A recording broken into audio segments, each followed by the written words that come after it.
So the hero had to be, you know, quite athletic, powerful, confident, assured, self-assured, determined, you know, warrior type kind of vibe to him. So my thought was when he runs out and executes the, you know, the punch and the roll, it's like he's done it a million times. There's not going to be any,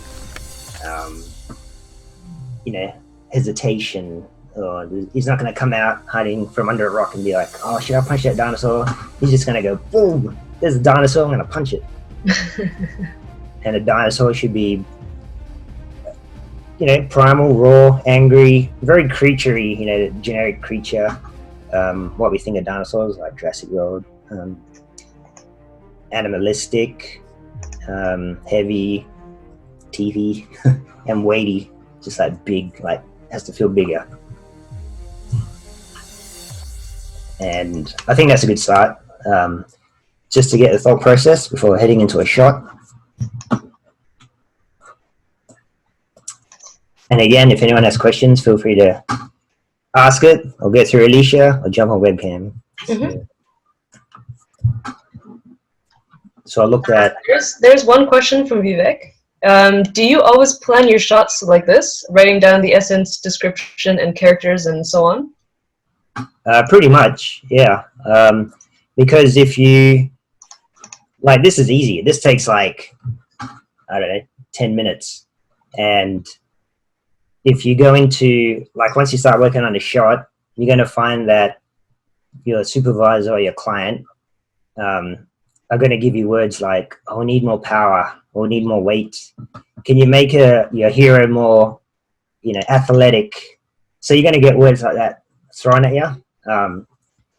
Obviously you're going to get specifics like, you know, where you place the arm and everything, but you know, if they like something, they're going to be like, oh, it's, you know, the shot's cool, but can you make it more, you know, 10% more powerful or something like that? So you're going to get that to like make it more raw, animalistic. So it's good to start with keywords, just like key poses. So I looked at my hero. You know, he's essentially human, but he's in a mech suit, so I thought he could be more powerful. So I started looking at, I don't know if people follow MMA, like there's a power move called the overhand right, which is usually a one hit like finisher. So you can see, like, it's gonna draw here. So going.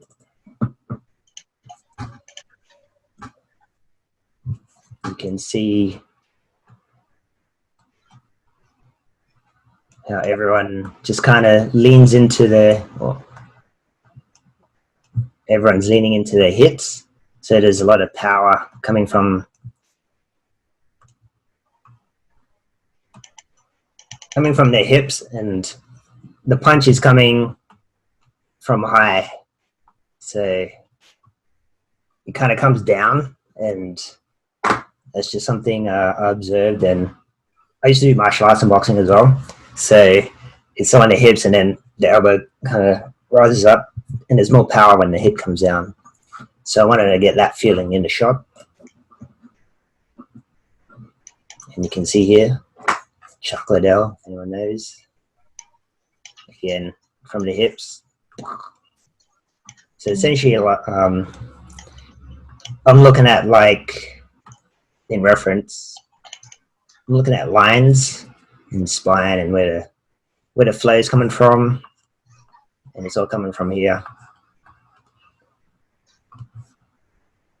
And again. Oh, full in the face. Oh gosh. Well, where else are you gonna aim for? That just looks too painful. Look at the. That's like. Right. He's a professional. He gets paid to get. Wow. So, but you can feel like that's where the flow, the energy is coming from. Mm-hmm. His line essentially is like that. Mm-hmm. Like that. So if you can look at reference just with lines and the flow of everything, then you know which references you'll need and the ones you want to choose. Mm-hmm. And here's a throat punch. Mm-hmm.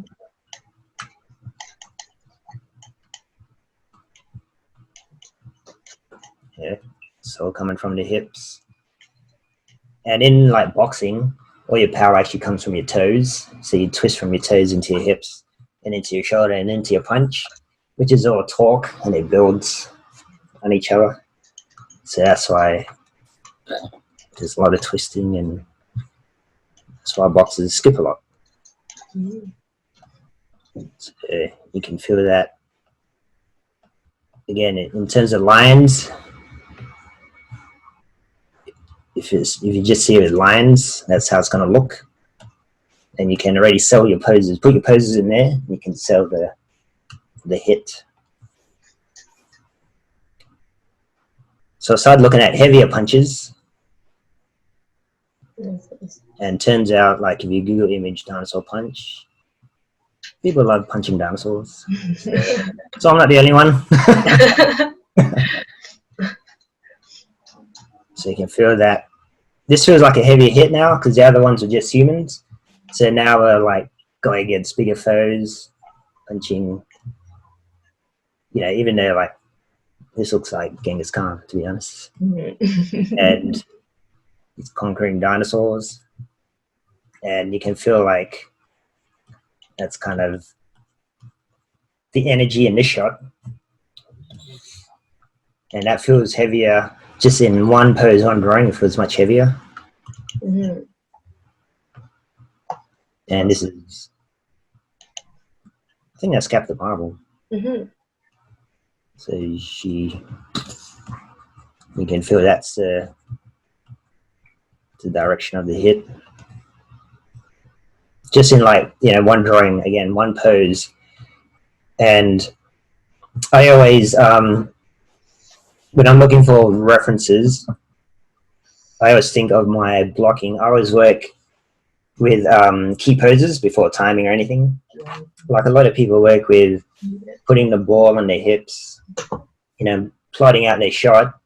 Whereas I love to get the one key pose first, you know, a couple of key poses, but if I can get one pose that sells the shot, essentially it'd be like your movie poster or your thumbnail for your shot.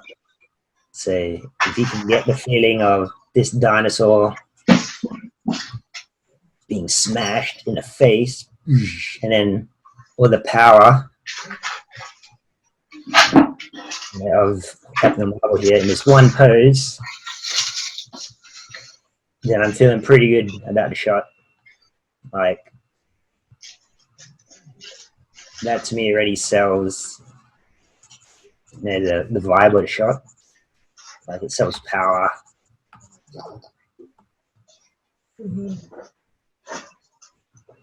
Would it be true to say that the fewer, like the more your pose is in a single line, the stronger it feels? Like the less it breaks at points? Yeah, like I see it as, I actually don't like this drawing, but anyway, let's look at this one. Oh, again, if so the dinosaur is going to get hit by a strong punch. So I want the dinosaur. Let's see. Yeah, I'll go to tail. So I want that this line tells me that the spine and the head are twisting. Mm-hmm. And it flows into the tail, so you Mm-hmm. get like a nice pose there. And I think that's Superman throwing a punch. It's kind of an off-balance punch, but anyway, he could be leaning more into it actually. But again, like the strong lines in the spine, which leads into the hips and then flows into the legs, tells me the power, the hit is going this way. So I can rely on that. Mm-hmm. And then the head, the dinosaur, is all going this way. So I can rely on that to relay to the audience that flow, power, energy is all going this way. Mm-hmm. And that, again, makes it more interesting, but also it registers for audiences that energy is going that way, like a wave of power is flowing screen left. There shouldn't be any confusion, you know, when people are watching your shot. They shouldn't be like, oh, was that a hit? Was that a punch? Mm-hmm. And that's just another one. See, this one's pretty powerful. Yeah. Another one. So again, I'm always collecting, looking at references, just to reiterate, you can never have enough reference. Mm-hmm. And I do start with, I'll look at videos too, which we're going to look at, but you can look at single drawings. You know, comic book artists are paid to do single drawings, panels. So look at their stuff. Yeah, so if you can feel that, the power coming from here, and then the reaction of the dinosaur, and the dinosaur's big, but it's still getting thrown, you know, the opposite way. It feels like a heavy hit.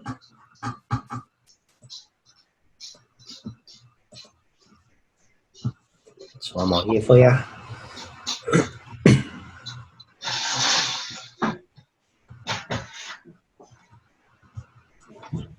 So this tells me Superman is powerful without, you know, say we don't know Superman, just through this flow of energy here, the transference. So he's obviously flying in this way. Energy is coming from here, causing a reaction of a curve here in his spine.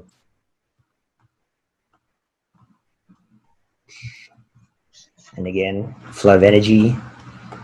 So even in a single drawings, if you can translate that into your animation, then it's going to look amazing.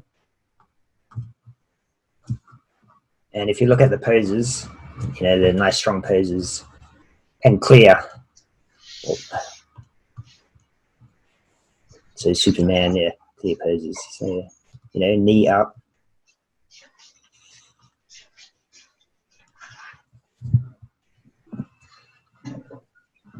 Oh. So I started looking at like That looks intense.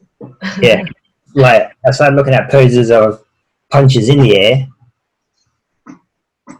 So what I'm really like trying to look at is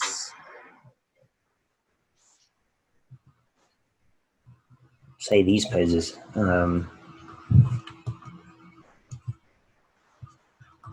It's almost like the anticipation of a massive hit. So Does she ever hit him in the video at the I have end? no idea. Okay. Poor dude. You'll have to stay tuned. Yeah. Me too.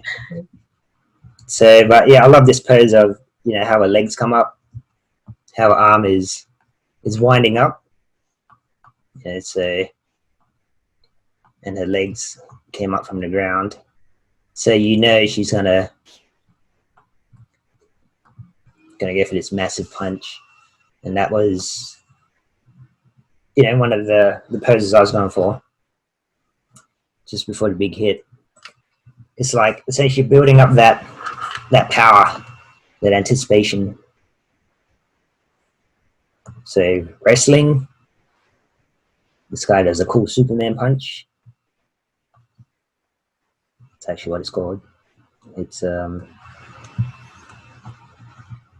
like again, I was looking at the arm up, how this arm comes out. So it's, you know, it's very dynamic, I think.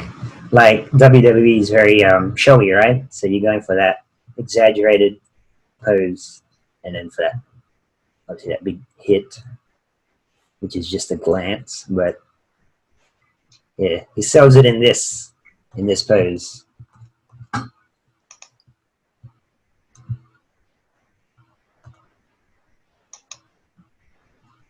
There's a perfect example right there.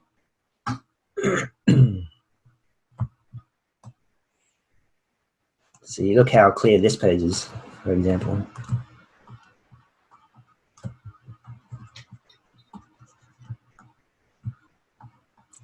Like, he's obviously rehearsed this pose for, you know, the audience, so they can see this pose even from like seats way up the back. They know he's doing a Superman.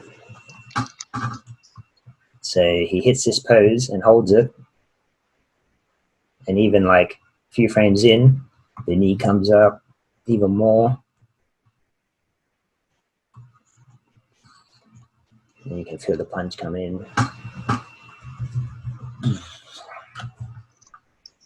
So now imagine if he was holding a rock, then he hits this guy and it explodes. It's pretty dynamic. So you can start to see references like that.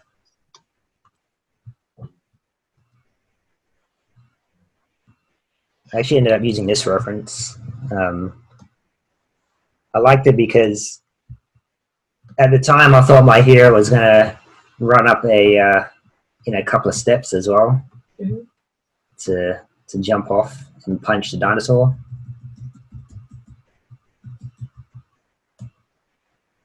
Just him leaping up and punching down. Like, the poses here are pretty cool to see. He came from here.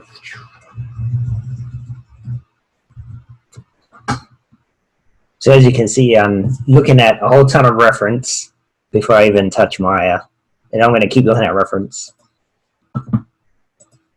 AD, can I ask one thing? Sure. What you do when you don't get any enough references? Then if I don't get enough references, I will go out and shoot my own. Obviously, I'm not going to do this, because then I'll never get to use my reference. But I will, let's see, if I say I want to do this, actually, no, let's go back to this for a second. Say I want to have a guy jumping off a ledge. So I would break it up into pieces. So I would shoot myself running. So just get like a run reference. And then maybe for another reference, I would just stand on the edge of my sofa or something. Or like, as you know, a step somewhere. And then I would just feel myself jump off, you know, and land on the ground here. And then that's another piece of jumping ref. And then I might even shoot another reference of just myself just landing, just to get that reference for landing and the physicality and the weight.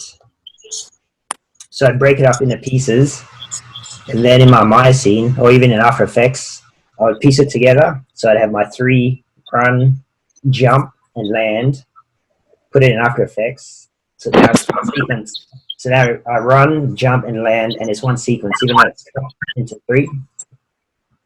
and that way you have stitched together your own, run, jump, and land without, if I can't find it. And if, say I wanted to carry 2 swords, I'll do it with 2 swords. And then, because I can't find it, then I'll just stitch it together. Now I have a source of reference holding 2 swords where I can run, jump, and land. Manuel is also asking, how much time do you spend looking for references for a shot like this? Or I guess also, like, do you keep looking for references after you start animating, or? Yes, I do actually. So I might even spend a few hours up to a day looking for references. And then even once I start on a shot, say, our course is 10 weeks, I would continuously look for references right up until the end. Because maybe I would have finished, 80% of it, and there's still one portion where it's not quite working. Maybe he's doing a backflip, and I just can't, the backflip isn't working with the current reference. So I will keep looking for more backflips, and then I would pull sources and put it into my Maya scene and see if that works in there. And then I'll keep looking until it works, and then I might block it out. Use the same process, get the keyframes I want. Say, oh, I love the way his arm comes up here. I'll try that instead, and then I'll try that, put it in my Maya scene, and then it'll all connect and be like, oh, that works heaps better. Because I was constantly searching for more reference, rather than, a lot of people might be trying to move this knee up in Maya, trying to repose, and then this arm, comes down here, and this one is it's like, oh, he's feeling like a frog. Why is he feeling like a frog? It's because you're not using any reference, and you're just moving the foot here, and then you're moving it here, and then the foot comes up here. You're like, what the hell? Well, go and spend an hour and look for reference, or shoot yourself, and then you get Thanos. So yeah, that's all it requires. Don't spend oh, look at that. Don't spend hours just trying to fudge your way through a pose. Yeah, just use references. Yeah, and then Francisco, I think, also tagging onto that question, do you draw over your references if it's not the poses that you want from the references? Okay, Francisco. Yes, sometimes I do. But actually, no, I don't. If it's not the reference I'm after, and if the person, like Dwayne Johnson here, if he's naturally putting his arm here because that's what his physiology allows him. His fist is here. So I'm not gonna, maybe I'll try and push the leg up, slightly. Whoa. Alicia, get on it. Okay. Get him.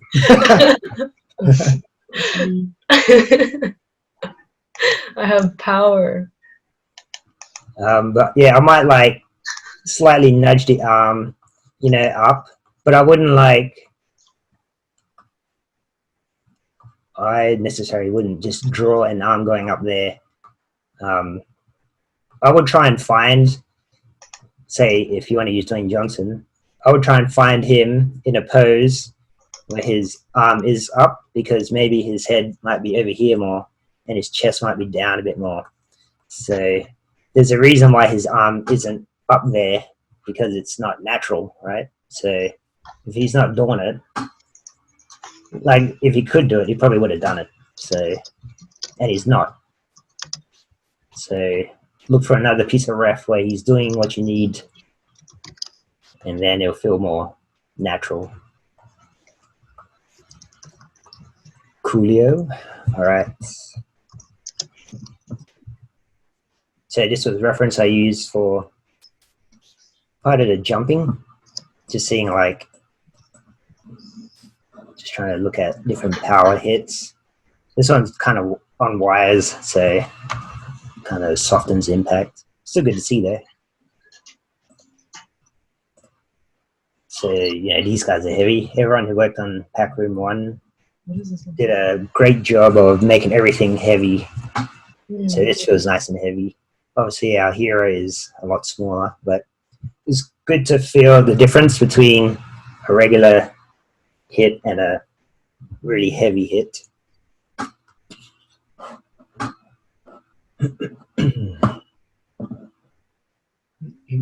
Did you use a lot of reference for your work in Spider-Man Into the Spider-Verse? Yeah, actually, Marcelo. All my students are asking. Good work, guys. Yeah, we actually shot a lot of ourselves. Like, we had a room for shooting reference. So there's a camera set up on a tripod, and then you just close the door because you don't want people to see it jumping around like a madman. But they're going to see it in dailies anyway because you have to upload it. But,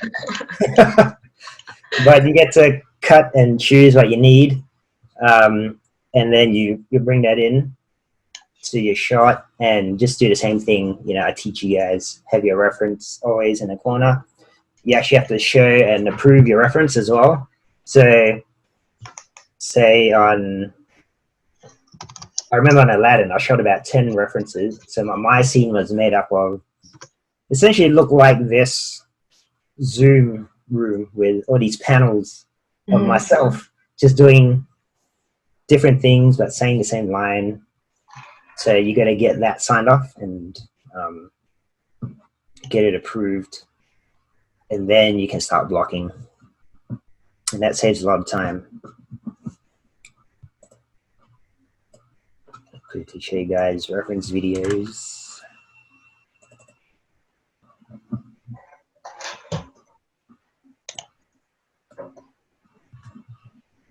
So just looking at the obvious dinosaur getting hit.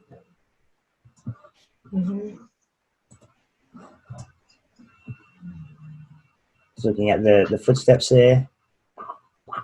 Nice and heavy.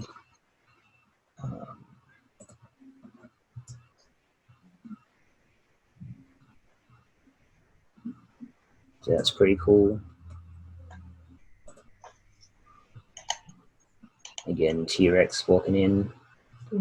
Just the way like the head and the body, like the head usually I think on dinosaurs they kind of stay still and the body moves, but for cinematic effect there's going to be like just crisscrossing.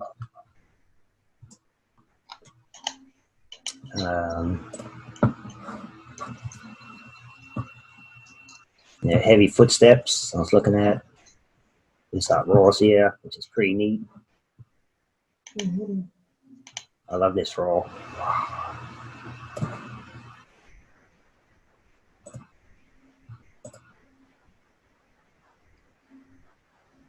Yeah, so I was again looking at footsteps, how other animators animated dinosaurs, and just the way the head moves, overlaps. It's nice and heavy. Get that wave. Big hits.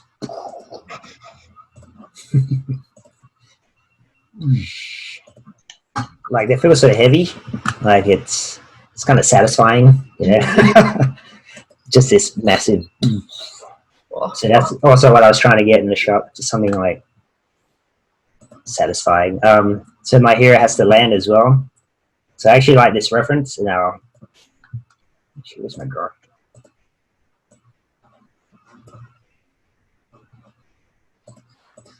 Oh, maybe it's later. I just really like the poses from when this guy rolls. I think I have it later. I'll show you. But I sketched out. That's what I'll do it now. So, for example, when, like, it's very dark, obviously, but if you look at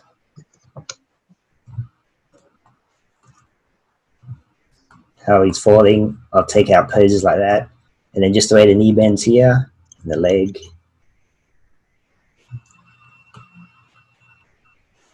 And obviously on the ground. So you can feel like he's actually rolling. And I really love like rolling. What I really love was this leg that kicks out here. Like that pose when it rolls over. That's why I use this reference. I just really love that bit for some reason. Like it really just told me that he's rolling and then he lands on his feet. Maybe that's why. Then he gets up.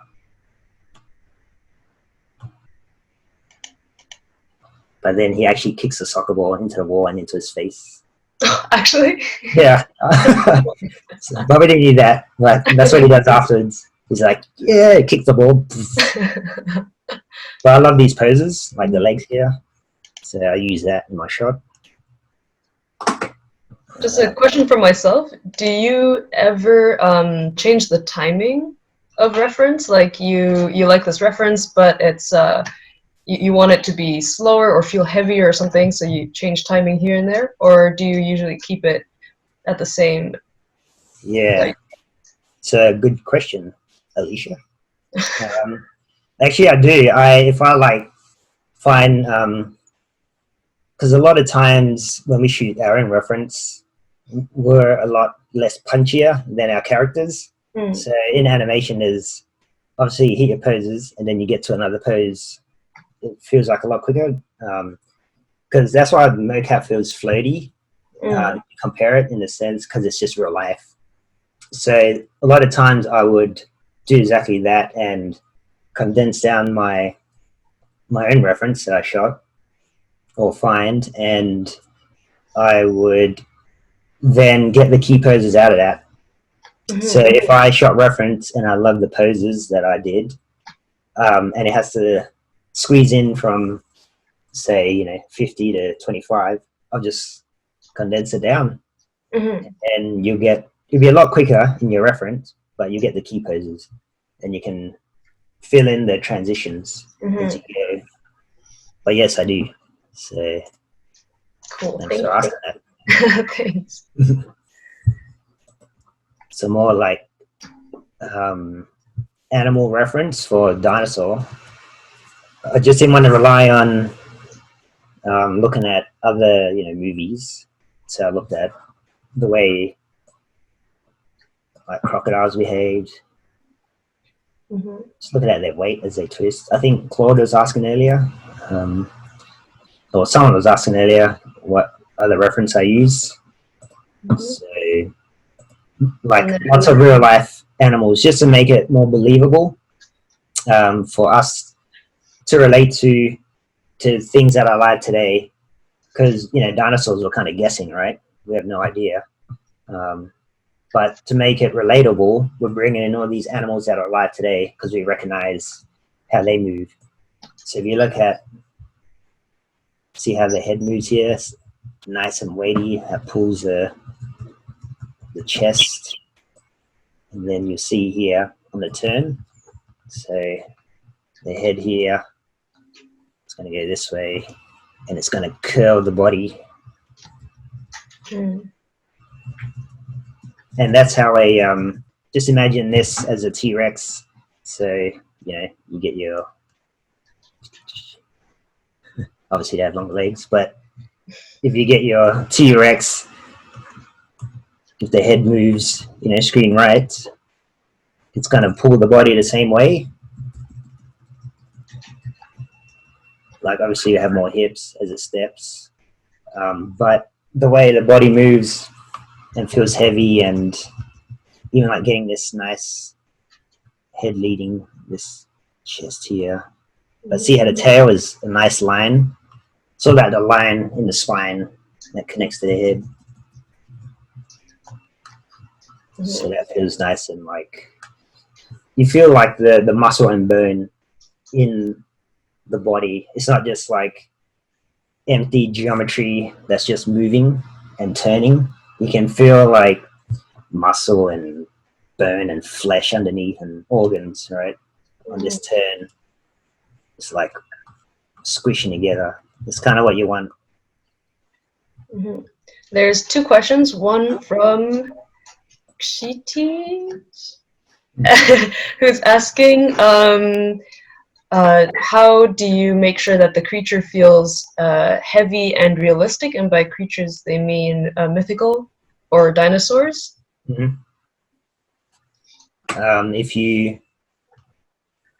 Thanks for the question. If you, again, if you look at, say, the size of it, the scale, a lot of weight. Let's see, let's look at some of these old references. You still treat it like any other animal or human at any size. So, for example, on impact here, it's still gonna, the head is still separated from the body, so there's gonna be overlap. Overlap creates a lot of weight. And obviously, when things get bigger in scale, the spacing on animation is gonna grow as well. So what I mean is, so the spacing here is tracking the jaw here, I think. So that spacing is, as you can see, like that's the arc. If it was human, a human getting hit, the spacing might look like, you know, getting hit here, and it might just like kind of fly up here. So it's a lot quicker, or even like less frames, it might just end up here at the top already. Whereas something heavier takes more frames and it's gonna kind of fly up slower. But if it's a human head, just snap up. So if you get punch, so overlap and spacing and the scale of your creature. And then one more question from Claude. How in depth do you look at the anatomy of a creature, like bones, muscle, and the mechanics of those? You have to study it pretty intensely. And over time, you're going to be able to just look at something and see what's going on. So you don't have to spend like a week just looking at this one footage. You can see that, you know, the anatomy of this alligator is kind of a head, and then there's a neck, and then it might separate into the body here. And then you obviously, just like any animal or human, you get shoulders, bicep, forearm, all that stuff, and then you get hip in there. So really, like, if you break it down, humans and animals, again, have heads, necks, chest, hips, shoulders, arms. So we're all going to do the same thing. We're all going to, like this alligator has, you know, a threshold or a range of motion that it's going to pull the shoulder back. Like, obviously we have more because we're standing upright, but naturally this alligator is not going to put his arms up and try to fly. That's just not what he does, right? So by looking at it, or even by studying it, you know, you just spend a second going, okay, that shoulder is going to do this, and that's it. And when it walks, when it turns, you know, it might go here to here just to put its arm back. But that's it. So you kind of know off the bat that's what it does. And then you look at the head when it twists. It does that to grab food, but he's not trying to turn. So the, you know, around here the body's going to stay flat because he wants to stay on the ground. And arms are still flat on the ground. So, you know, he's not ready to roll yet. He could be, but he's kind of just pushing himself to the right. and you lead with the head here. So, hope that answers your question. I guess so. Yeah, he says great, or they say great, thanks. No worries. And Francesco asks again that if you need to combine references, and I'm guessing the answer is yes, from what you said before about. Jump on the webcam, Francisco. I know you have one. I see you every week. Do I combine references? Mm-hmm.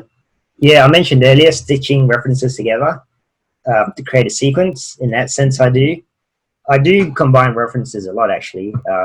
So, just say with this jaguar, growling, and then I like this bear reference. Oh, so cute. That's cute. Oh man, terrifying. Yeah, I guess so. I mean, in the screen, it's cute. So I like this. Say I like this bear here and that jaguar. So I'll put them in my Maya scene as two references. So I'll time it where they're both growling at the same time, and then I'll use, I might use this mouth shape, and I might use, but I might pull, the mouth back a bit more like this jaguar. So, in the way it, closes his eyes by pulling the cheeks up, I'll add that and combine those two references, and then maybe I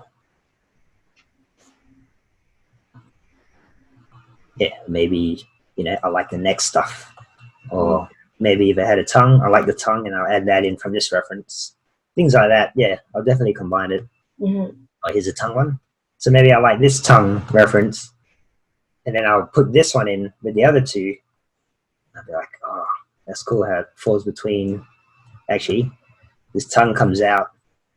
I like the way this tongue comes out of the mouth before the jaw opens. So I'll add that in with the bear and the jaguar. So I'll definitely use as many references I need, and then say if I like this extra reference of, I like the way the dog, barks 3 times. 1, 2, 3, and so I'll add that into my reference. So now I'll have, the bear jaw, the jaguar mouth shape, the tongue of a tiger, and then the timing of the dog bite or barking. So now I have 4 references in there, and that could be my dragon, for example. And now you have your mythical creature. It's just a combination. There's no real rules to animation. Like, just if you can make it awesome by the end, doesn't matter how you got there. If you use 1 reference, your imagination, or if you use 2,000, like, just get that end result. Like, it's different for everyone, but at the same time, it's not useless reference. That's what I say. Because no one has a perfect memory. You can't just remember Harry Potter episode 3 dragon and be like, I'm going to use that, and then just bring it into your forefront of your mind. You need to go and search for it, bring it in, put it in your mind scene, and you can't remember that time you almost stepped on an alligator, as reference. Like, go find it.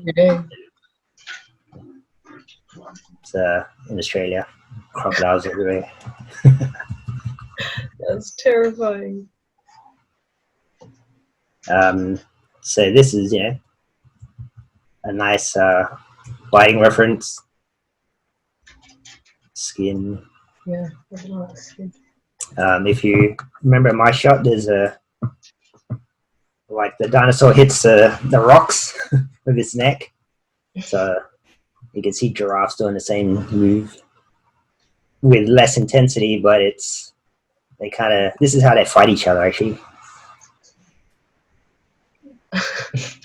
because they have horns on their head that are really hard. Right.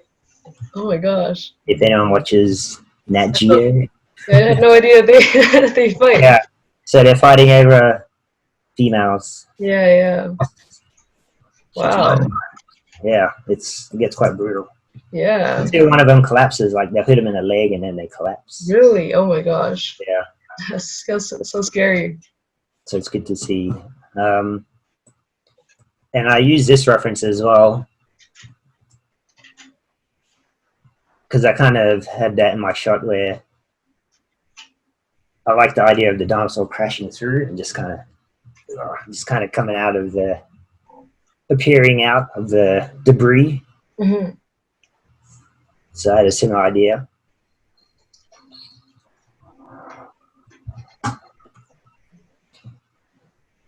More references because, you know, it's important.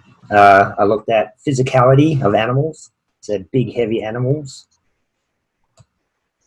I love just the feeling of how they collide.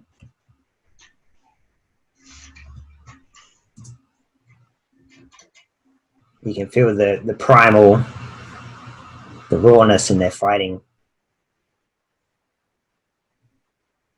It's just like I'm gonna smash you. Really, like there's no like. Oh gosh. I feel like there's no reasoning. But yeah, you can feel the weight, the heaviness. Like this hit here. There's an overhand right there. Mm-hmm. Like you feel like if that hit someone, They're so squishy. like right there, that's a knockout. Yeah. Lots of power there. Mm-hmm. This one's good too. Just like again, physicality and weight, opposing forces, you know. And this one's important. You can see, I'll show you. So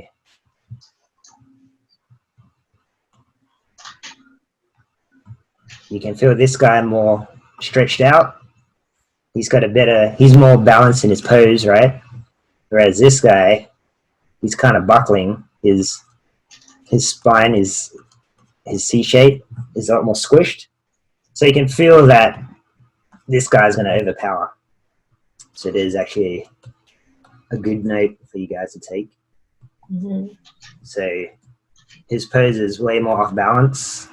Again, his spine is crumbling, his C shape, whereas this guy is, you can feel it in his stance, his pose,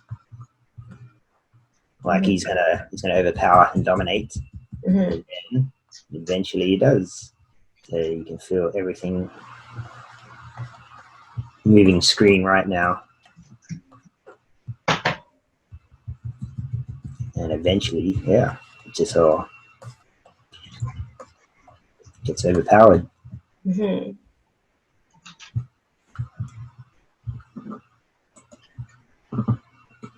Okay, so I have a question. Yeah, mate. Shoot. Okay. So so you don't look for like the poses in the reference. You also look for other references that has the weight distribution. Yeah, exactly. Okay. Yeah, I look for flow of energy, and I look for also the vibe of the shot. I guess the essence of this shot is, well, first of all, I like the physicality. I love that they were just like smashing into each other. I love the weight. And then when you break it down, that's when I notice that, yeah, this guy is the dominant one. The energy is coming from screen left. And break it down again, you know, it's because I'm seeing it because the spine is changing here. The line of action is heading like this way. So I look for line of action. I always look at spines and heads, just the way they flow into each other in a shot in camera. Okay. Do you always draw over over like each of your references before you start animating? Yeah, I do. Like, I'll probably choose. Actually, yeah, the answer is yes. Yeah. And I'll show you in other examples just how I do it as well. Is that part of your planning process too? Are you drawing over your references? Okay. Yeah. I think it's important. It gets me looking at the reference on this level. Yeah. So on this level, rather than looking at it like this, it's like, okay, I'm just watching, two bisons kind of smash their heads together. But then if I put a drawing on it, now I look at it like this, and I'll see it differently. And I'll see it in terms of energy, emotion, flow. And I'm going to use those words a lot because that's how I see it. Okay. And that helps me look at balance poses and things like that. Do you also like thumbnail like the poses when you first starting out of your planning, or do you just like get the reference that you want and just start trying over them? Oh no, I'll collect a whole bunch. Okay. Yeah, so I'll do. Say I ordered images and videos I showed you. I'll collect all of that, and then do the drawings. And if I'm happy with them, I'll begin using them. If I'm not, I'll just continue looking. Okay. But I'll make sure I have an ample amount to choose from. It's very important. Yeah, I don't think you can. It's good to. You can't just rely on the first 5 you find. You might narrow it down to 5 key ones that you would put into your scene and use and work around. But you need to draw that 5 from a pool of 100 or something. Yeah, good question, mate. So you don't really like thumbnail, right? You don't really draw out from your imagination. It's pretty much from real videos, like from real references. Yeah, from reference. My imagination is pretty horrible. I guess memory is horrible more than anything. Imagination is, I don't know, it comes from collecting everything. Yeah. I have imagination. It's just my memory's not. Yeah, it's all about, you can't rely on your memory. Memory is there to, I think, there's a certain amount that you can hold that it's going to sit at the forefront. Like if you, you can't it's not an archive or a library that you can just, pull out section C 1042, whatever, and, just grab that file. You really need to just refresh every time. And, every project is different. Every creature is different. So if you do your collecting of references, your brain's going to, your brain is malleable. So it's going to kind of mold around to what you're working on, to what your focus is. And if you make the reference and your shots, the project, your focus, it's going to kind of mold to that.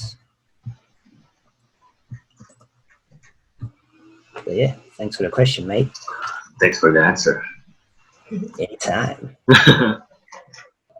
So I found reference of lions and tigers running to camera, and you can feel the power and the heaviness, especially in their paws as they're digging towards you, which I really love because I had a dinosaur walking to camera.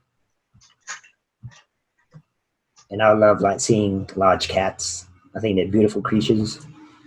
Look at the weight and power in these poses. Ooh, you can feel all the weight in the forearms. It's beautiful. And the way he turns here, he or she, there's so much weight distribution, like this pose will come down and hold the heavy body as it's trying to turn. Oh, pussy. Well, gesund. Yeah, Is that right? Sounded like you exploded. big Yeah, I love this pose of him sliding here. It's like, it's great to see, like, you know, all the momentum is going this way, but then he has to stick out his leg here to like stop himself. Mm, So dynamic. yeah. He jumps and runs off again. Agile at the same time, but heavy. A couple more references. It's another one. Look at that. It's beautiful. Imagine if this tiger had big wings. Like sometimes you can look at it like that, you know. Like just say you had a griffin that's about to take off. You can just get eagle reference and just have like, you know, starts flapping the wings here, and then you would find a leaping reference of a tiger as he flies off screen. Mm-hmm. Wings, you know. No, it's just because Goody is working on the Griffin right now on the other screen. Oh, really? Yeah. So he thought you were talking to him. I thought you were like pointing out some like. Goody's actually helping build a Griffin model and and rig that we want to use for students to animate, which will look like a nice, like that tiger. drawing you just had. Pretty much. That's the drawings I gave him to work with. Beautiful. It is a beautiful run. It's heavy and powerful, but you know the cadence is, it's the rhythm, perfect. Then you can combine that into a nice like dinosaur walk or run. It's a combination of power and agility, which makes your foe more menacing. Mm-hmm. All right, you guys are probably sick of references. Well, too bad. We got more. Because references are important. And I haven't even touched mine yet, as you can see. But I just want to show you like a dinosaur getting hit. So I wanted to just see how I can break down, the weight of the dinosaur getting hit in the face, what I can do with it, see how other people did it as well. Nice tongue animation there. Mm-hmm. And plus the reference was a bit blurry, so I drew over it. But it's good to see my drawings aren't perfect, but they give me enough information to say, okay, like the eye here is moving that way, the tongue is overlapping, the head is, the spacing on the head you can feel.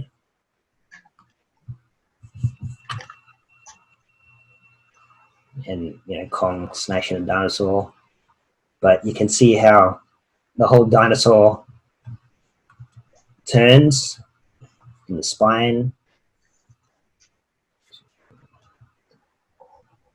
and then the tail overlaps, so the whole body, you can feel that alligator reference in there,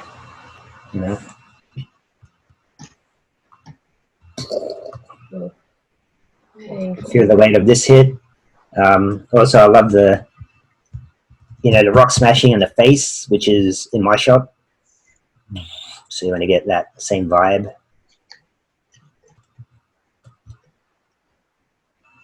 This is one we looked at earlier. Trying to get the weight of the hit. Just trying to feel like the heaviness again, which is in my keywords in the beginning. And here's a breakdown of the poses that I was talking about earlier. And that little celebration. But yeah, you can see, I just love this pose, and then the landing and roll.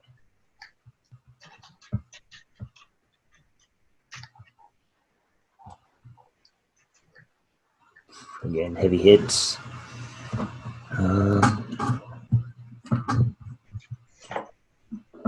Quickly maybe zoom through this. Just one of my instructional videos. It's just a sped up version, but I was just like going through key poses in the running reference. So the guy running. I have to go through the whole thing, but I was finding key poses. I wanted contact points, landing points, poses. I mean, Claude is asking for referencing the sense of weight and power. What specifically are you looking at? Like, how do you translate the movement of a quadruped to a bipedal dinosaur? from the reference. Yeah, I guess it's two different questions. So one is like, what are you looking for when you are trying to get like weight and power? And the second one is, how would you translate quadruped to bipedal or other way around? You wouldn't translate quadruped to. I guess maybe he was talking about the alligator reference with the T-Rex. On quadrupeds, I'll just display. On quadrupeds, I guess the hind legs almost work like back legs or two legs on a bipedal character. So the way the hips move, they're going to roll and they're going to push off and step just like a bipedal character. Whereas a quadruped, the hips will move very similar, but they just have chest and arms they're walking on too. But obviously they have the extra joint, the 3 joints, the ankle, which we don't have. But the hips essentially move the same in the way they step. And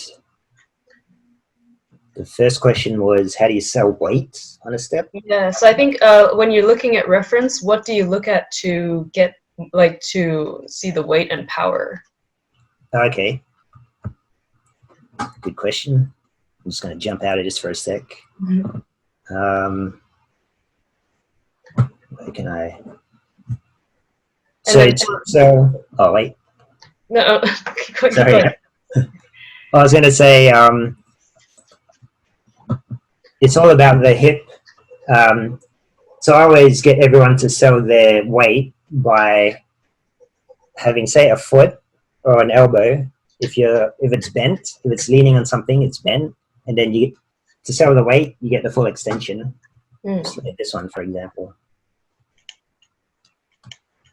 So here, your legs are straight. Actually, let's go to here's a good one. So right now he's kneeling. So it feels like there's weight, right, being put down on his foot. But when he stands up, it straightens out. And that's when you feel like, the resistance coming up from it. So anything feels like there's weight on it, elbows or knees, when there's a bend in your knee here, there's obviously weight, right? Because you're bending, but there's less weight on it once he stands up. So to sell that, say let's go back to that reference quickly of a line running.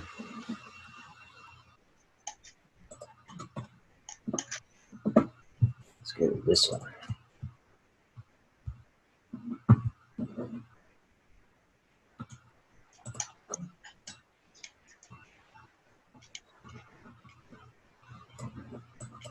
Let's go that side one. So here's a good one. So there's no weight on this leg yet because it's dead straight, right? Because the momentum is like coming from there, coming from high. As soon as you go down, well, he's running full force, but his chest goes down, and then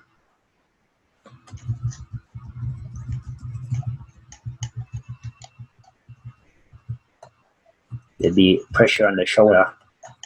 Well, as he goes down, the shoulder will come up. Let's look at that back leg. Here we go.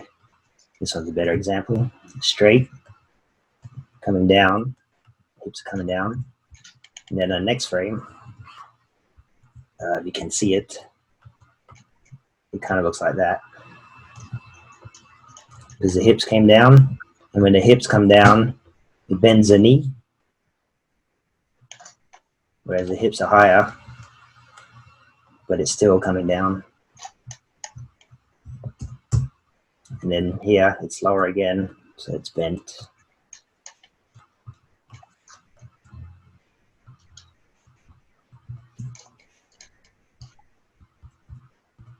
Does that help? Was it Claude who asked that question? Yeah, he says, nice, gotcha, thanks. Yeah, no worries. And then I have another follow-up question. So I'm guessing this this is like when a force is being acted on one character, but if, for example, there's one character carrying a heavy box, would it sell more weight if their arms are or everything is stretched out into? I guess their arms would be stretched out, but their legs would be bent. Is that right? Yeah.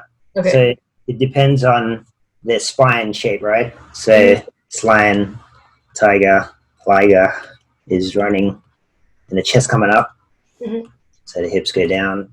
Whereas if you wanted a character grabbing a box, the spine would be C-shaped like that. And the arms would be straight, carrying this giant object, and then the knees bent. Got it. Yeah. So in that sense, yeah, the arms straight, but the hips would be trying to move this way. The spine is moving up. Again, flow of energy. Where's it going? It's trying to go this way. Which then, to sell the weight is here, right? So that would be the last thing to move. Is the hips. And what's attached to it? The arms. And how do you sell the weight? No bend in the elbow, so straight. But if it was leaning forward, obviously you'd have a bend and Right. yeah. Got it. Thanks a lot. Yeah. Good questions. Keep them coming. I love All right.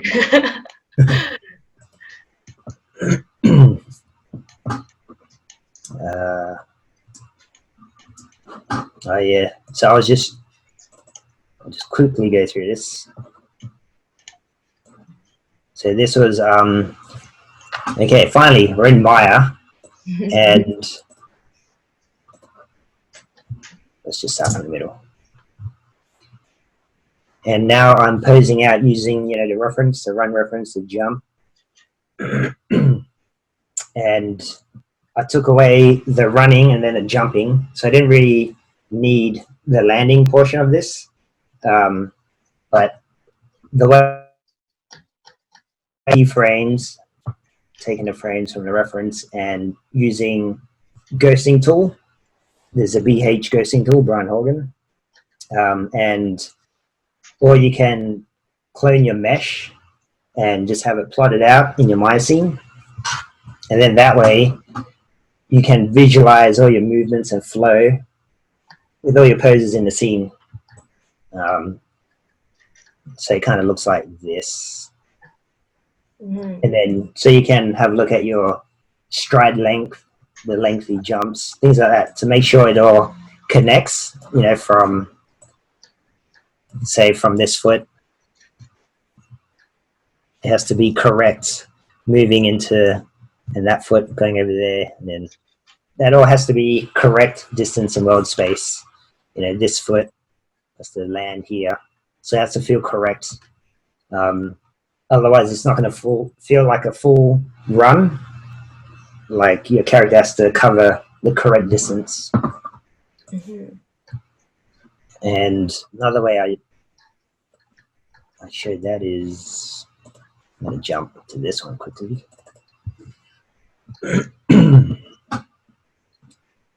So here is just my Maya scene with, 7 poses, and Dinosaur not even posed. and then I just took the screenshot, and then I just added in my own. Here's where the camera is going to be moving. I did like 3 key poses for the camera, and then I added in like, you know, a guy pose running here, a crouching pose going into the jump, punching. Then I added in pose 5 here, you know, arms outstretched as falling with the knee up, and then a landing pose on the ground here. So I filled in my own key poses and drawings, and that took like, you know, 5 minutes. And, you know, the drawings aren't beautiful, but they tell the information that I need to go forward. So now I feel more confident in blocking in these couple of poses, like pose 2, 5, and 6.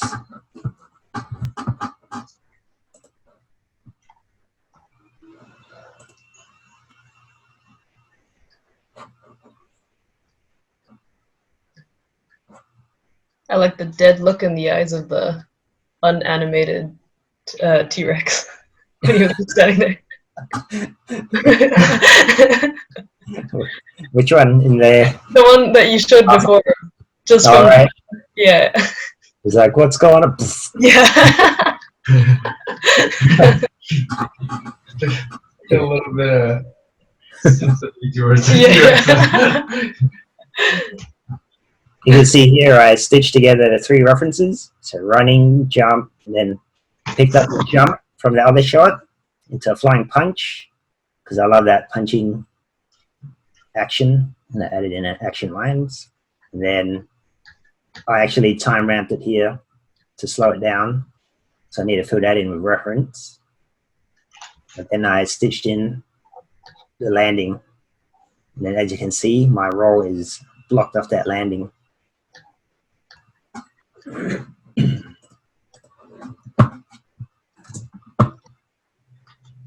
And then I filled in the time ramp, the slow motion portion, with other jumping reference and punches.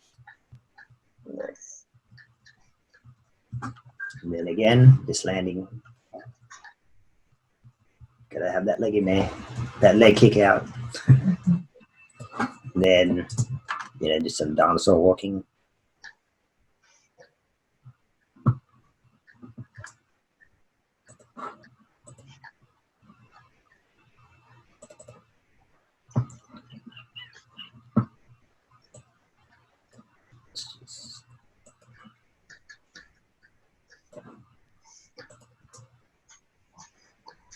So you can see here, I was drawing on my own like poses and blocking. So you'll see, okay, fix up the arms, arm poses, tracking the hips, the cog, elbow out. Like, you just got to be critical of your own work. You got to just look at it objectively and think, okay, how can I make it better? You know, this head pose wasn't feeling good. Trying to get more power into it, more twist. Arms up here. Flapping. Yeah.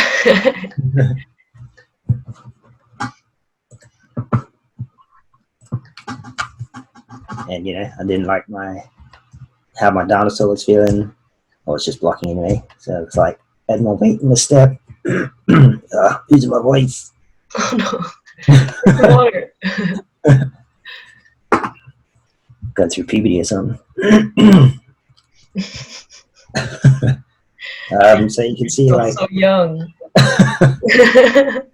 add more weight. Oh my gosh. Weight makes me nervous. So okay, and then you can see, yeah, just drawings again of tracking the nose, making it more appealing in some of the poses, just the composition of where the dinosaur is. Caesar or Kessar is asking how much time it took you to block out the jump and the punching part. After all the blocking and after all the finding the references, blocking was very quick. Yeah, references help a lot. And for me, I'm used to, I guess, blocking out human characters because I used to draw a lot of like just action poses. So for me, that's kind of what I lean towards, I guess. Like I enjoy that. So for me, it's a bit quicker. Whereas with creature stuff, I have to find more references. But it didn't take long. I could probably block out a shot in a day and then just fix it up for a few days. Yeah, yeah. Detail blocking as well. But you want to spend a day of finding, actually you want to spend a few days of finding, say, 10 key poses, 5 key poses even. Again, the poses that sell your shot. So my initial, like, when I came up with a guy punching a dinosaur, I visualized this shot right here. So I worked around this. It's like, how do I get a guy holding a rock in midair punching a dinosaur? So I kind of reverse engineered it. That's so cool. In that sense. But again, here I am, you know, drawing over my own animation. Arms there, foot up there, foot there.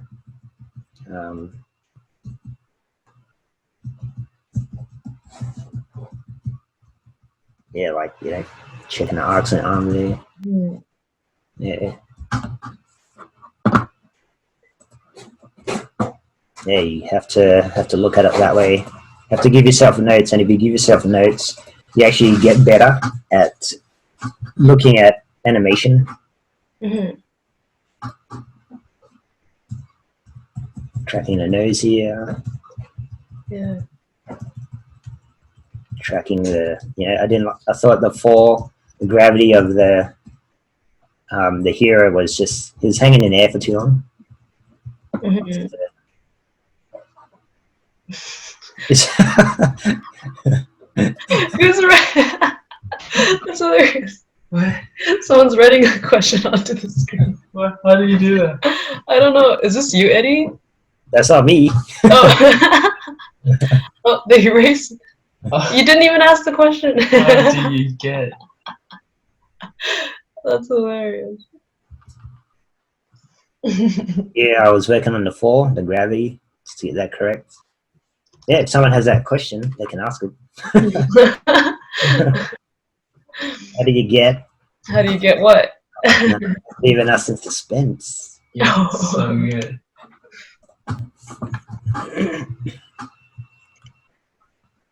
Yeah, I don't know where that came from. Yeah, I don't know either.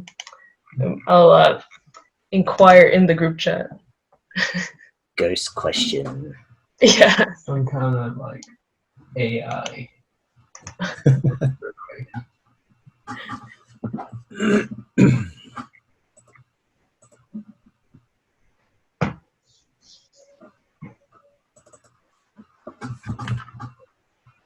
And what do we? There's just more iterations. Yeah. Here I started to track my arcs and my spacing. So, you know, the arms and the hips. I always track the wrists. The wrists are important, and the hips, or your center of gravity. And I always make sure arm and leg poses are clear in camera. You know, give myself notes.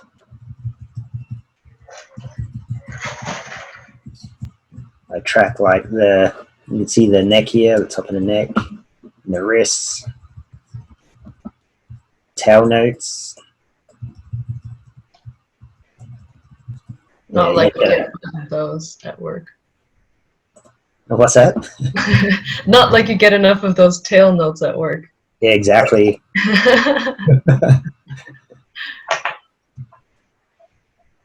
So we can play this quickly. This is I think it's an instructional video I made. So one way to track the nose is using again the BH ghosting tool. and you can create this constrained sphere. So I like to track the nose. So you can just chuck it on this. It's actually within the ghosting tool. You just pull it out from the head, put it on the nose, and then you can ghost the sphere, and you can actually see what your arcs are doing.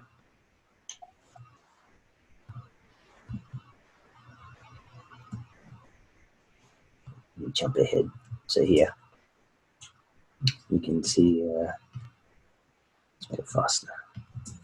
So you can see the arcs and the, oh wait, yeah. So you're creating, you know, the ghosting of the sphere and seeing what your nose is doing, just to make sure it's smooth. And you know, see there, there's some points where it's not smooth, so you fix that up. And another way is obviously in Sync Sketch, like I'm doing now, just quickly tracking the nostrils.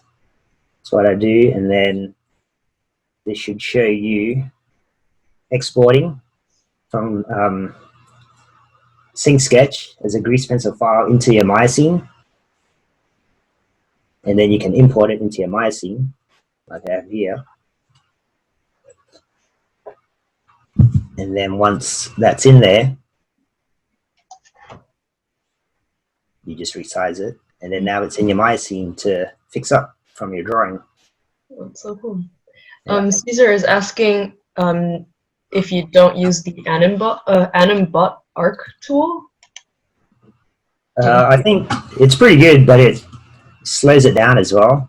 And I find this is I find like just drawing it in myself, I can actually train my eye to track arcs.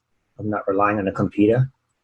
And over the years, when I'm blocking, I can roughly visualize the arcs myself in Maya before I even actually track it. So when I'm blocking, I can make sure the blocking is, say, the tracking the nose is going to be in a pretty good arc. And I think that comes from also just drawing it in and not relying on the computer. And then Seema is wondering, how do you decide the choreography of your shot? Based on what I think I want to work on and what I think is cool. So again, my initial idea was I want to punch a dinosaur. I think that's the sequel, Punch a Dragon. Yeah, there you go. It's just a guy punching a whole bunch of creatures. How to Punch a Dragon, DreamWorks. That'd be so funny. I had this idea, this image, and then I thought, how does he get there? It needs to build up power, so it needs to run. And how do I make that run and leap more interesting? Time rapid, you know, just sell the anticipation. And how do I amp that up? By adding, like initially, you know, the dinosaur just walks in and it's like, oh, whatever, just going for a stroll. But I wanted the dinosaur now to sweep in and smash these rocks. So now this guy is all in. He's got nothing to land on here. So he has to jump. And kind of meeting in the middle. And I thought, that'd be freaking cool. Do it. So I did it. I love it. And all the smoke and everything, kind of, you add that in for, you know, cinematic effects. Camera swooping in, keeping it simple, just staying on the right side of the action. Adding in blood and tongue, and yeah, it took me a while to figure out the fall as well.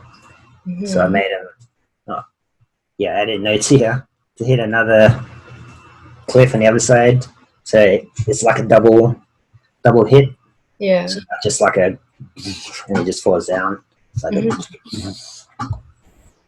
and I like to think of my shots in beats. So in like the timing of when things happen, that's how I see beats. So So if you're using sound effects, for example, you want things to kind of like rather than which is like mono, which is the same beat. You want to mix up the beats, the texture. Mm-hmm. So it's like and that's more interesting, right? Mm-hmm. You have to learn the talking sound effects if you want to be an animator. Yeah.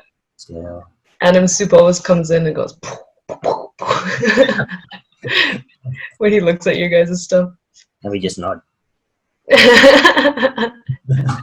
Yeah. Brenda's asking, I don't quite get the question, but I'll read it out. Maybe you'll understand it. Is there a method to sell a punch?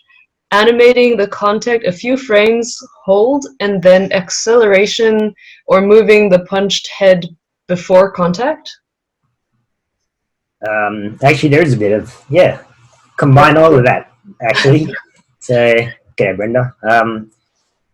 Yeah, you sell it with anticipation and then the spacing of the punch. So you're going to hold for a while, and then it's going to be a few frames of extension, or one frame, pretty much, and then the reaction of the head. Actually, I have a video I'm going to show it to you. Mm. It's one of my instructional videos. It's called Anatomy of a Punch. But so I go through. This is more like just the force.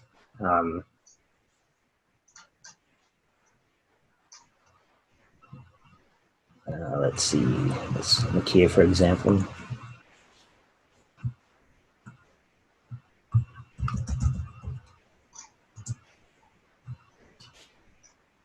So that's Captain America, Avengers, just tracking a punch that he does. So you see, like, there is anticipation, the build up, and then there's a twist in the chest and the full extension at the end. That's kind of the poses, and then you're going to work out your spacing. So to get from A to B of a punch, it just takes 1 or 2 frames. Mm-hmm. So it's more about the frames leading up to it and the follow through. That's so cool. Are these videos that we can find online, or are they? They're actually instructional videos for the course. Oh, So, okay, okay. So you guys are getting Take the course, free guys. preview and take the course. So here are 2 questions about camera from Manuel and Sergey. So when there's camera shake, usually the arcs are completely lost or totally lost. In these cases, do you still consider cleaning them a bit, or just for the sake of clarity, or do you not care too much if there's camera shake? So you would animate without camera shake. So you would add that in. Actually, that's usually added in post, in compositing. So when we present our work, we actually don't use camera shake. We can add it in for dailies on say another layer, but when you publish and everything, when you animate, it shouldn't be to a camera shake. So a punch should just be thrown and a hit made, and then it's all smooth camera. And once that's perfect, then you add in your shakes as a 2D effect on the whole thing. Mm-hmm. So that shouldn't affect the way, like, you shouldn't be tracking your arcs to a shaky cam. It should just be straight across. Mm-hmm. Yeah, and then the second question is, how do you animate the camera for this kind of shot? Also want to hear tips of camera shake. Thanks. That was from Sergey or Sergey. Oh yeah. So camera shakes in Maya, you would just use rotation. I don't actually use any translation, so it's just rotation, like, up and down, whatever.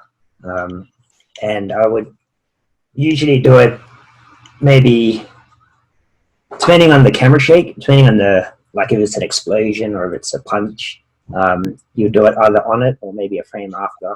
And you kind of starts off big and then it kind of trails, squeezes down in your graph editor. What was the first question?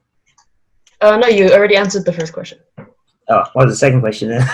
That was that was the second question. So it was just how to animate. I guess like Those two. To that. here tips on camera shake. Yeah. So how do you animate cameras for this kind of a shot? So I'm guessing. Okay, Mhm. gotcha. So with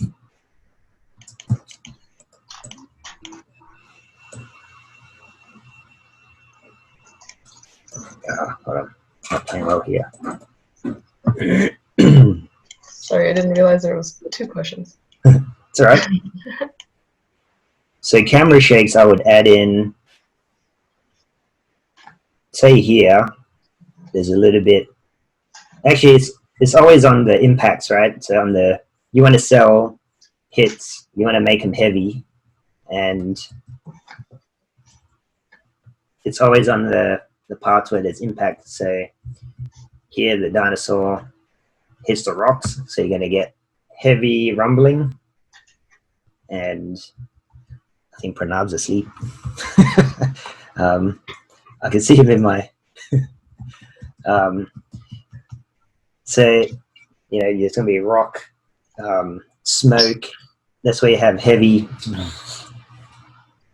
and plus it's the time slowed down, so it's going to be a slow, heavy rumble.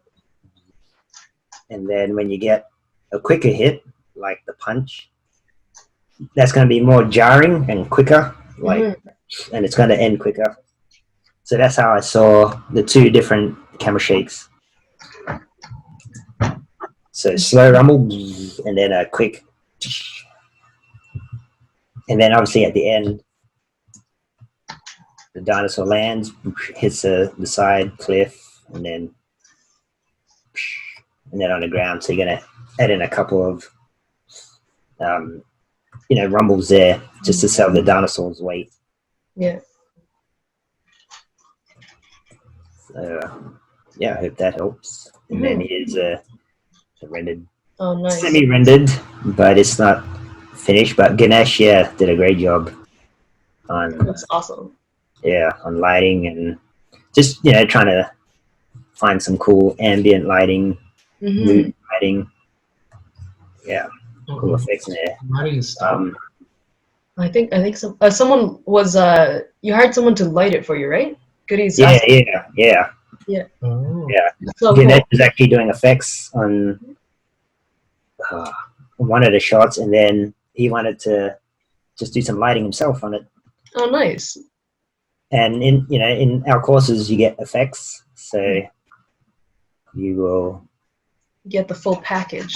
you get effects passes, which we can That's so awesome. show you some effects here. Wow. It's always exciting to see like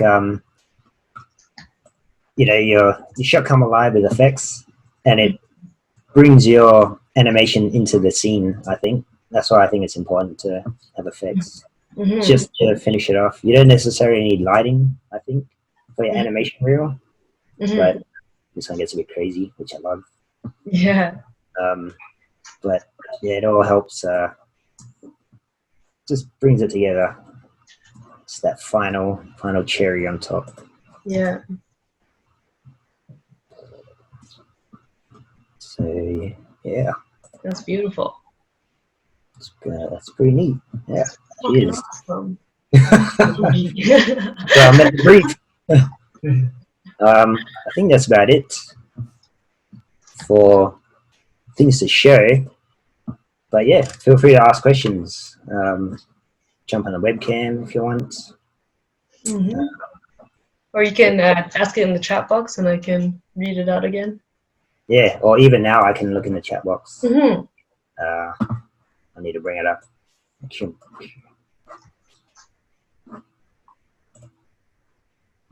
How did you do the slow motion time? Slow motion part, was it time warp tool, or did you add in more frames? MWD is asking. Oh yeah, actually that's a good question. It's the first time I really tried it myself, but I essentially took, where is it? I essentially took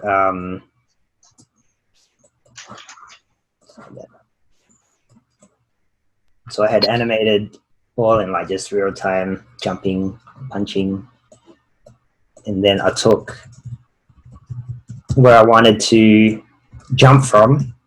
So, by the way, these rigs are by Carl Figgins, the yellow dude, which is awesome, and Allosaurus rig from CG Tron. Nice. So visit those guys.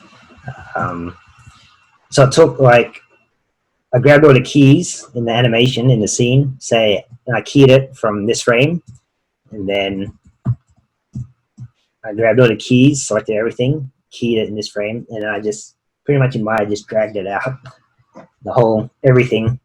So everything in between, from getting from that point to that point, is now stretched out, and it takes more time to get there, rather than jumping there to there in that amount of time. Just stretch it out. Mm-hmm. That's it, really. And then I had to slow down the effects cards and the camera. Mm-hmm. Yeah, that's it. Make it smoother in between. Sometimes you gotta fix up the trajectory instead of it going from the straight line. You have to get a nice continuous arc. But that's about it, really. Yeah. Cool. And then how would you go about getting a really fleshy feel to the character or the creature? Sorry.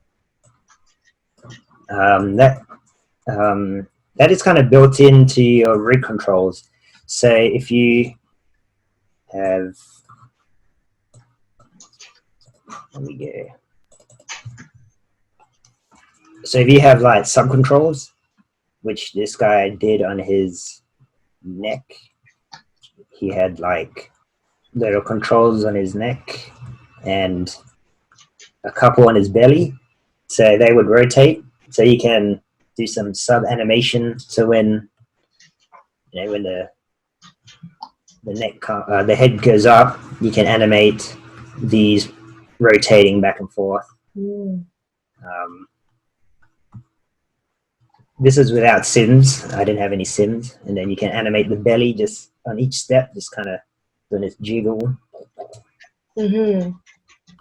and that adds to your fleshiness of your character. And then there was some like stuff in the face, but it's pretty tight. It's like scales, so it's not going to do too much. Maybe the side here you can animate a bit of wobble.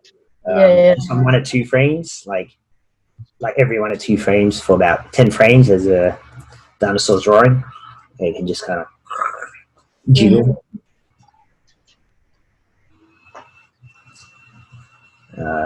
Yeah, I might have added something there, but it's pretty quick. Yeah. Thanks for your question. That's from Claude, by the way. Oh, here's a long one.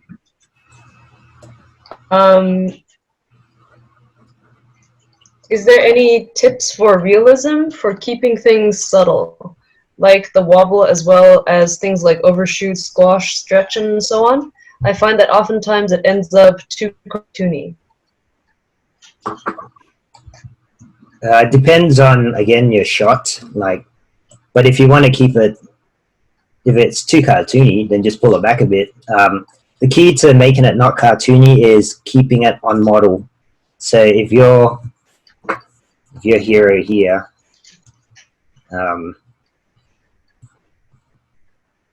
say I'm not in this pose, your hero is just doing this pose. It feels more real than, say, doing.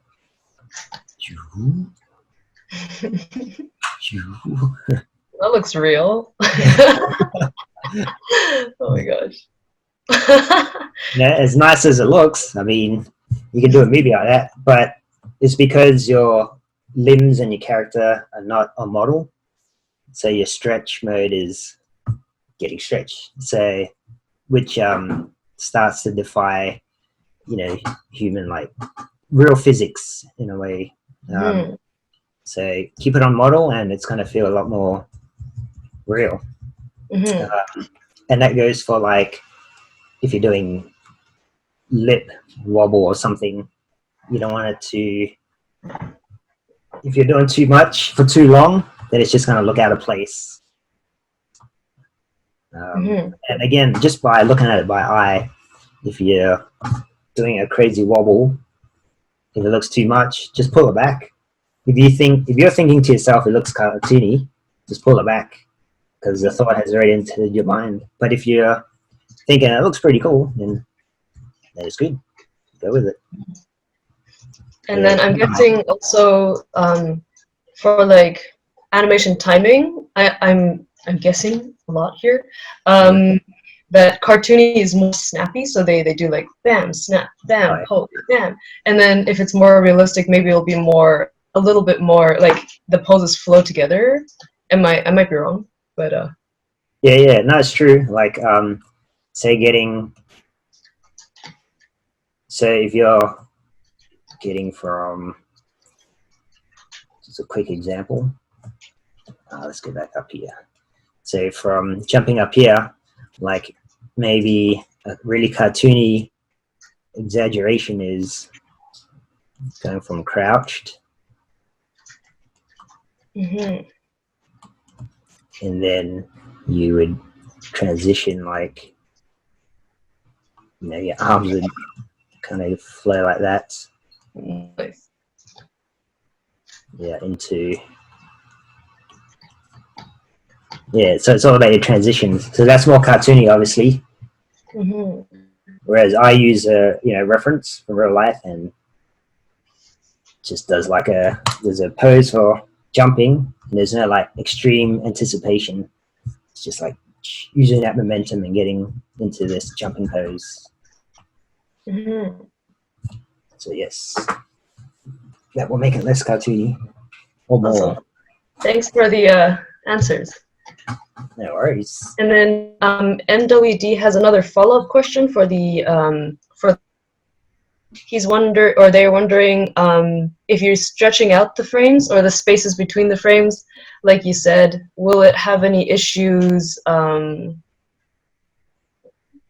Like, will it have any? I suppose like transitioning to slow motion. Is it too sudden, or do you tweak that as well, or do you like it when it's like suddenly becomes slow-mo?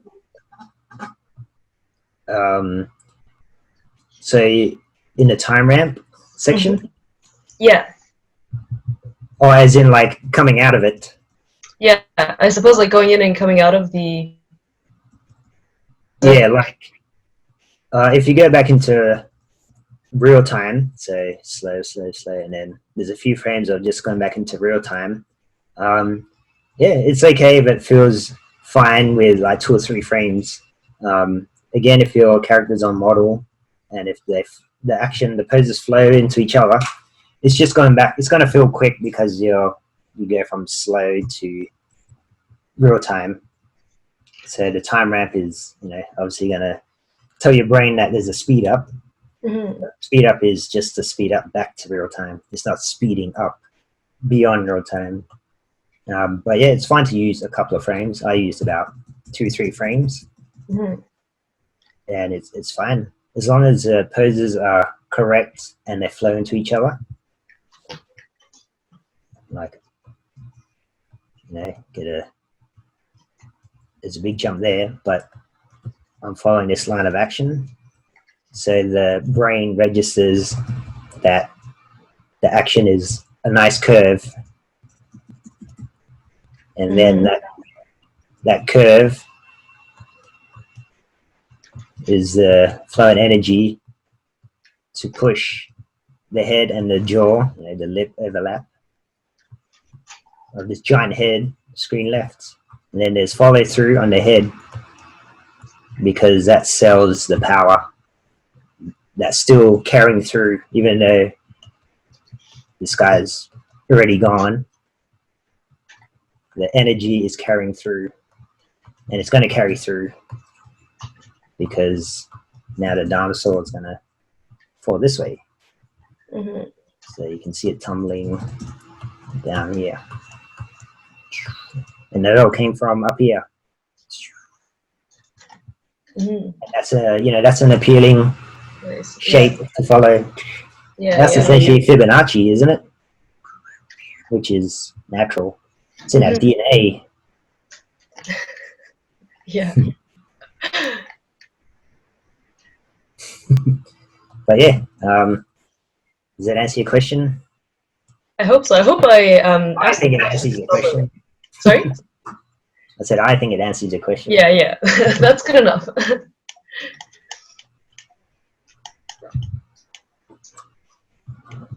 Anybody want to jump on webcam? I That's do.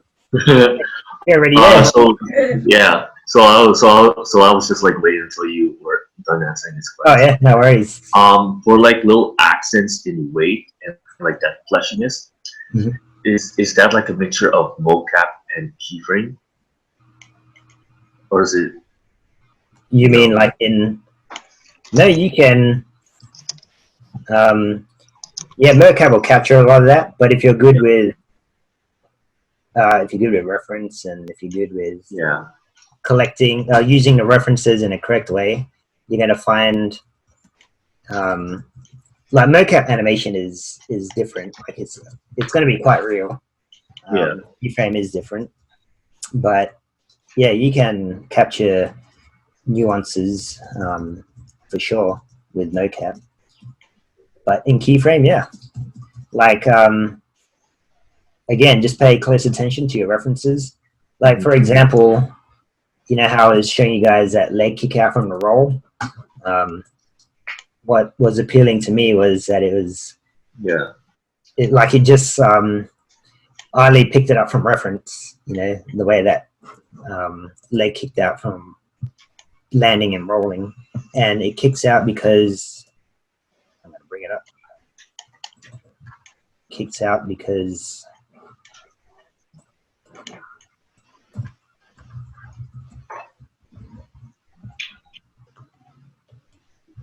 he's going to stand up on it. Mm-hmm. Like he uses that to naturally prop himself up and stand up. And you know, I got that from looking at reference, which works really well in my shot. So things like that all apply. But if you're looking for like micro, yeah, that's what that's what I was trying to go about, because you remember that Demon Leonardo and animation piece when he was walking, there was like accents of like fleshiness to his walk. yeah. Was that like mocap and key? You think? Yeah, if you're talking about that Yeah. Leonardo, you talking about that Ninja Turtle? No, what are you talking about? Yeah, the Ninja Turtle. Yeah, so that would be like when you capture like the stuff in the hips and the chest and the shoulders. Yeah, that stuff is all from mocap. Yeah, Okay. that'll take. You know, you can animate it. It'll take a long time. Mocap is good. It's quick. It's there. So has its place, I think. And you know, they continue to use it a lot in VFX. So we like animation now. Keyframe is a lot of it is digidoubles. You know, like Marvel stuff, superhero stuff, creature stuff is still keyframed. Mm-hmm. But you still definitely need, you know, all the references for these jumps and lands. Yeah. Even when you're animating on mocap stuff, you still need animation experience. Yeah, you gotta like delete something from the. Yeah, because a lot of times, like, so that Leonardo character is walking, but then he does two flips, right? Yeah. So you have to be able to take the keys from when he's going to jump, delete some of the keys, and then animate the anticipation and then the flips and the land and make that blend into mocap. Yeah. And if the mocap is super realistic, hyper realistic, you have to be able to animate hyper real. So, and that comes from a lot of reference and a lot of reference. Yeah. It also was like jumping from 2D animation to VFX was that like a big learning curve that you have to get over, or from TV to film? Yeah. What, your visitors? He's paranoid. Shouldn't ask that. Was that like a? Hang on. Oh. Well, I'm gonna answer it anyway, but it Yeah. was, Yeah. Was it Shit. That was like a big shadow. Was it like a big learning curve from going from TV animation? it was because in film, TV you pump out animation, right? You do like 30 seconds a week, so there's no time to polish. There's no time to shoot reference, find reference, Yeah. and anything you use is not very polished.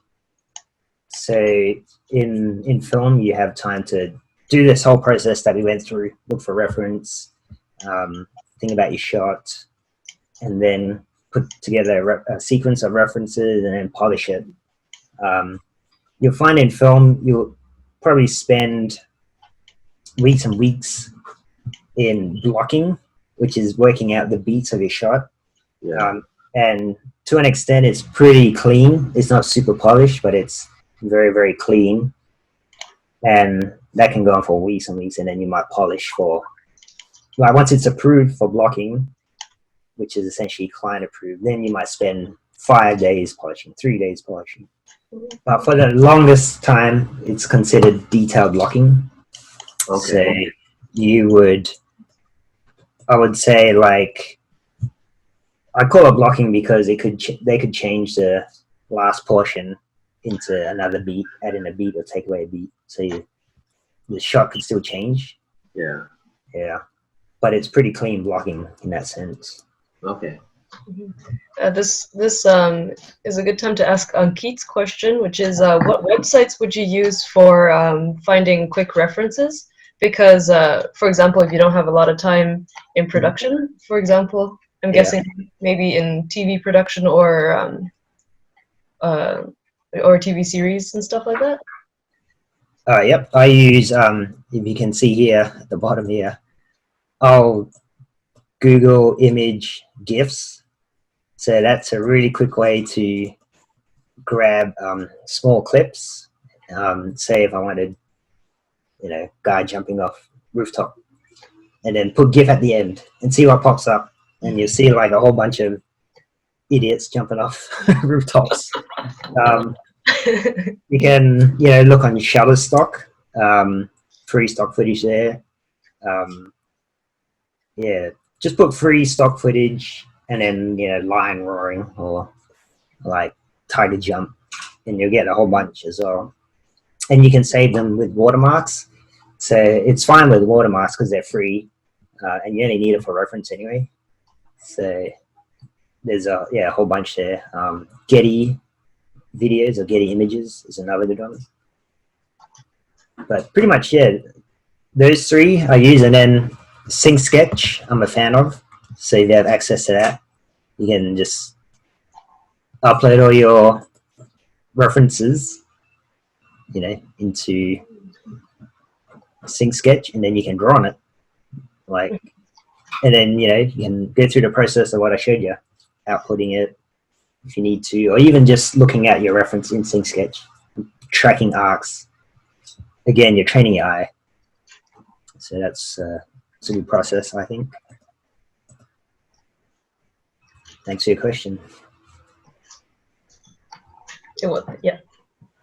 Good answers. Oh, yeah, cheers. If does anybody else have questions? Otherwise, we'll wrap it up. If anyone has any more questions on the chat, we can do we can do like 3 more and then wrap it up. Otherwise, I can't even see the question box. Where is it? Oh, there it is. Or you can jump on the webcam. No one? All right. Well, in that case. Thanks so much, Eddie. Yeah, no worries. Thanks for co-hosting, Alicia. Oh, no problem. I didn't do that much. Yeah, you did. Reading out the questions for me. I didn't have to go looking for them, which is keeps the flow going. So, Yeah, yeah. I'm glad I could help. yeah. And thanks everyone for rocking up.